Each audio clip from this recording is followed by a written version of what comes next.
నీకు cell phone ఎక్కడిది? కొనుక్కుంటే వస్తుంది. కొనుక్కోడానికి డబ్బులు ఎక్కడివి? ఇందాక నుంచి వెతుకుతున్నావుగా అవే. నేను ఇక్కడ మాట్లాడుతున్నాను. నా డబ్బులు తప్పేసి సెల్ ఫోన్ కొనుక్కుంటావా? సోకులాడి ఏం చేయమంటావు?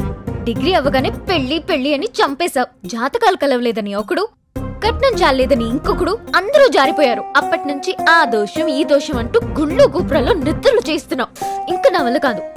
ఇంట్లో ఉంటే బోర్ కొడుతుంది. అబ్బా ఏంటి గొడవ? మీకెప్పుడు నానోరే కనిపిస్తుంది. అసలు మీ కూతురు ఏం చేసిందో తెలుసా? మొన్న పండక్కి నా తమ్ముడిచ్చిన 10,000 దొబ్బేసి అదిగో ఆ సెల్ ఫోన్ కొనుక్కుంది. సెల్ ఫోన్ చెప్తే నేను తెచ్చేవాని కదమ్మా. అవ్వా బా ఆకలేస్తుంది, ముందన్నం పెట్టవే. వండింది పారేలేనుగా. చెప్తా మీ ఇద్దరు పని చెప్తా. పైసాకి పైసా వసూలు చేస్తా. చూస్తా ఉండండి. హలో బావా, ఎక్కడున్నావు? ఇంట్లోరా. నీకు చెప్పానే మా అపార్ట్మెంట్ పైకి దేవుడు వచ్చాడని, కృష్ణానంద స్వామి అని. Super powerful. మన సత్తుబాబు ఉన్నాడే బిల్డరు, అప్పుల్లో ఉండేవాడు. ఆ స్వామీజీని కలిసిన వెంటనే రాత్రికి రాత్రి ఆడు అప్పులన్నీ తీరిపోయి సెటిల్ అయిపోయాడు. ఆడు ఈడు ఎందుకు బావా, నాకు షుగర్ ఉందా? బాబా దయ వల్ల మొత్తం తగ్గిపోయింది. నువ్వు వెంటనే వసూలు తీసుకుని ఇక్కడికి వచ్చేసావు అనుకో, దాని జాతకంలో దోషాలన్నీ పోయి నెల రోజుల్లో దాని పెళ్ళైపోద్ది.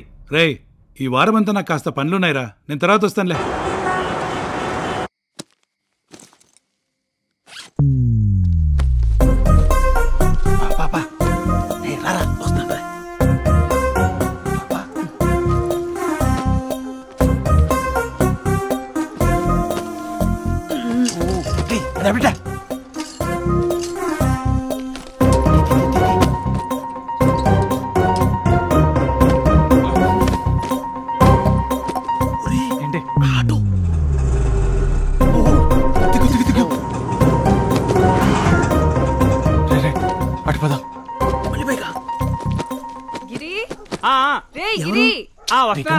తొందరగా తీరా.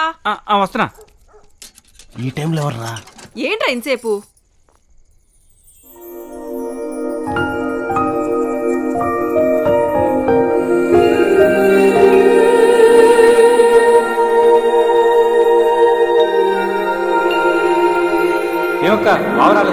ఎప్పుడు చెప్పే సమాధానమేగా, కొత్తగా చెప్పేదే ఉంది. 1 వీక్ లో వస్తా అన్నారులే మామయ్య. అయినా మా దేవుడు పర్మిషన్ ఇస్తే కానీ రాలేడు. రండి.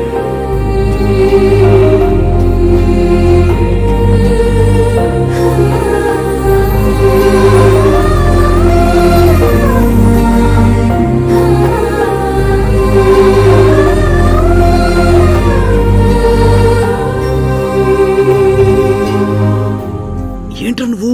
ఎవరన్నా చూస్తే? సర్లే వెళ్దాంపా. ఎక్కడికి? ఎక్కడికా?